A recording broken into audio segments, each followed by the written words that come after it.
पाक अहमद साहब ने अपने हालिया इंटरव्यू में कहा है कि एमक्यूएम का कोई अमलन वजूद नहीं रहा, तो इसके हवाले से आपने क्या? No comment on that. मानते नहीं है क्योंकि सेक्शन 10(1) के विड्रॉल के बाद जो वो आईनी तौर पर, कानूनी तौर पर यहाँ पर कोई कॉन्स्टिट्यूंसीज एग्जिस्ट ही नहीं कर रही थी और यहाँ पर इलेक्शन करा दिए गए। जब भी हमने बॉयकॉट किया उसके बाद आपने देखा कि 53 यूनियन काउंसिल्स को प्रोविंशियल गवर्नमेंट ने एक नोटिफिकेशन निकालकर ऐड किया है, तो उसका मतलब है कि 53 यूनियन काउंसिल नहीं थे ना भाई, आपने क्यों मानी फिर अगले दिन उसके बाद?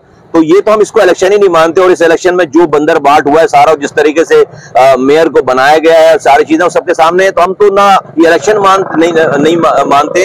और इस इलेक्शन के जाली इलेक्शन के नतीजे में जो लोग आए हैं, चाहे वो यूनियन काउंसिल वाला हो चाहे वो मेयर हो, सब जाली है, 2 नंबर है, इनका कोई मैंडेट नहीं है।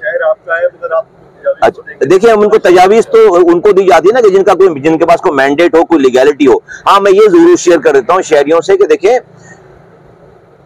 हमारे दौर में हम हराम नहीं कमाते थे, सबसे पहली बात है, ठीक है। 1 रुपए हराम कमाने का इल्जाम मेरा दुश्मन भी नहीं लगा सकता। अब जब यहाँ पर जो बड़े बड़े ओहदेदारान हैं जिनकी आप बात करें, जिनको मशवरा, वो घर से सोच कर ही आए कि उसने कितने अरब रुपए और कितनी जमीनें और कितने प्लॉट उसने घेरने, कितने हराम कमाना है, और पूरे 80% जो है वो कमीशन जा रहा हो। बल्कि अब तो ये हो गया है कि भाई जो अफसर है ना, वो कहता है कॉन्ट्रैक्टर से कि तुम्हारा प्रॉफिट कितना है इस फाइल पे, वो कहता है 13% उसको कैश देते हैं और कहते हैं फाइल साइन कर दो और सब कुछ दे दो हमें। ये हालात हैं, उनको मशवरा दिया जा सकता है। अल्लाह का कहर नाजिल होगा इन लोगों पर इस दुनिया में भी, जो हमारे बच्चों के दवाओं के पैसे खा रहे हैं, जो हमारे बच्चों के पानी को बेचकर हमें जो है वो बेचते हैं उन अरबों रुपए का पानी, और मुल्क के तमाम पैसों को लूट रहे हैं बुरी तरह से। इनको मशवरे नहीं, इनको लोगों से कहना चाहता हूं कि एक जगह जमा हो जाओ, हमारे अलावा कोई ऑप्शन नहीं है। हमारे अंदर खराबियां होंगी, लेकिन अगर हमसे कोई अच्छा होता तो काम करके हमें रिप्लेस कर देता। 15 सालों से पीपल्स पार्टी की हुकूमत है, 4 साल पीटीआई की हुकूमत रही, रिप्लेस कर देते हमें। ये साबित हो गया कि आज भी आखिरी काम इस शहर में हमारे हाथों का हुआ हुआ है, एमक्यूएम के हाथों का हुआ हुआ है। हमें हमारे साथ खड़े हों, हमने अपनी कोताहियों को भी कम किया है, उसको बहुत मिनिमाइज किया है। देखिए, इंसान है, गलती कर रहे होंगे, आज भी गलती कर सकते हैं, आइंदा भी करेंगे, लेकिन हमसे बेहतर है नहीं कोई।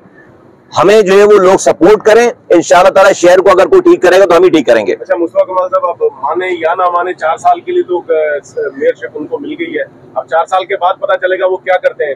दूसरा, आपने शुरू में के इलेक्ट्रिक की बात की, के इलेक्ट्रिक की जो पोजीशन है वो सबके सामने, आप फेडरल गवर्नमेंट में कोलिशन में है, तो क्या जो के इलेक्ट्रिक का भी वो कॉन्ट्रैक्ट खत्म हो रहा है, उसके खिलाफ आप लोग भी जाएंगे कि उसको दोबारा कॉन्ट्रैक्ट ना मिले? नई देखिए, आपने जो पहली बात की ना कि जो है वो 4 सालों के तक तो वो है, हम जो चाहे, ओ भाई वो तो फिर 15 सालों से है ना, वो तो 4 सालों क्या 15 सालों से उनकी हुकूमत है।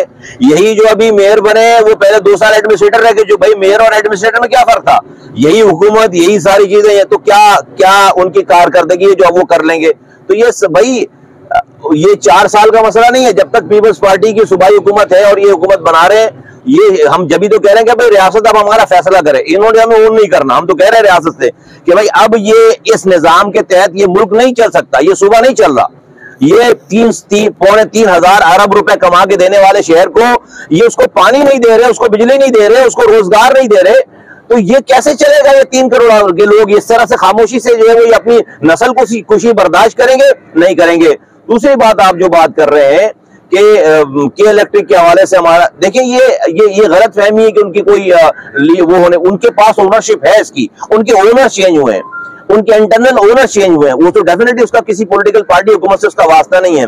लेकिन इस कराची के मसले को, बिजली के मसले को लेकर खालिद मकबूल सिद्दीकी साहब 2 दिन पहले अमीनुल हक जो कि वफाकी वजीर है, वो खुर्रम दस्तगीर साहब जो कि वफाकी वजीर हैं इस बिजली और पानी के, उनसे जाकर उन्होंने सिर्फ इस इशू पे, कराची के इस बिजली बिजली के इशू के ऊपर जाकर उन्होंने मुलाकात की है और उन्होंने यहाँ के लोगों के मसाइल से उनको आगाह किया है। और वहां पर उन्होंने इस पे बड़ी पेशरफ्त, उन्होंने यहाँ पर फिर पैरेलल मीटिंग रखवाई है। आगे खालिद भाई कल रात में, अब यहाँ पर के इलेक्ट्रिक के जो ओनर्स हैं उनसे और सीईओज हैं उनसे हमारी मीटिंग, और मीटिंग कोई और नहीं, सिर्फ जो आप हमारे मसाइल है कराची के बिजली के हवाले से, इसके ऊपर एमक्यूएम पाकिस्तान जो है एहतजाज कर रही है और उनसे बात करी कि भाई आप बताओ कि इसको कैसे हल करेंगे। आगे हुकूमत से बात करनी है तो हुकूमत से हम बात कर रहे हैं, नीचे यहां पर कुछ मसला है हल करना है तो उसको कर, लेकिन इसमें सबसे बेहतर किरदार सूबे सिंध के वजीर आला अदा कर सकते थे। उनके पास इतनी पावर है कि वो अगर कराची के लोगों की ओनरशिप लेते, इन मसाइल ज्यादा लोगों की ओनरशिप लेते, इसको लेकर इस्लामाबाद जाते और वजीर आजम से मीटिंग करते, तो ये दिनों के बजाय घंटों में ये मसला हल हो सकता था।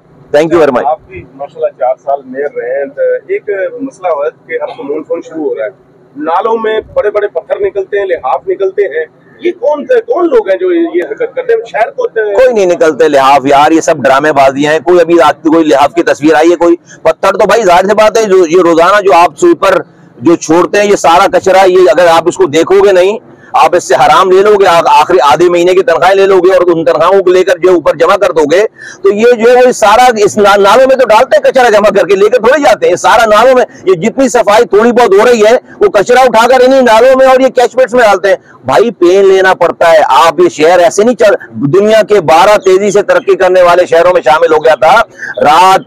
रात जागकर एक एक कैश पेट को खड़े होकर खुलवाना पड़ता है, उसको पता, और फिर उसके हिसाब उस काम करने पे अपने सामने की रिश्वत को, अरबों रुपए की रिश्वत को छोड़नी पड़ती है, जब जाकर शहरी आराम की नींद सोते हैं, जब जाकर शहरी जो है वो शहर जो है वो तरक्की करने वाला शहर कहलाता है। अदरवाइज इन जैसे लोगों की और इन जैसे लोगों के अमाल की वजह से अगर आप समझेंगे शहरी जो है पुरसकून हो जाएंगे, गॉन आर द डेज, ऐसा नहीं हो सकता। जब तक ये लोग हैं ये नहीं हो सकता है। आपने कहा कि साबित हो गया है कि एनकेएम की ऑप्शन है, इसके अलावा अब्बास अहमद साहब ने अपने हालिया इंटरव्यू में कहा है कि एनकेएम का कोई मबलग वजूद नहीं रहा, तो उसके हवाले से आपने क्या? नो कमेंट ऑन दैट, मेरा को कमेंट। थैंक यू, शुक्रिया जी। दोबारा हेलो हेलो की आवाजें आ रही हैं।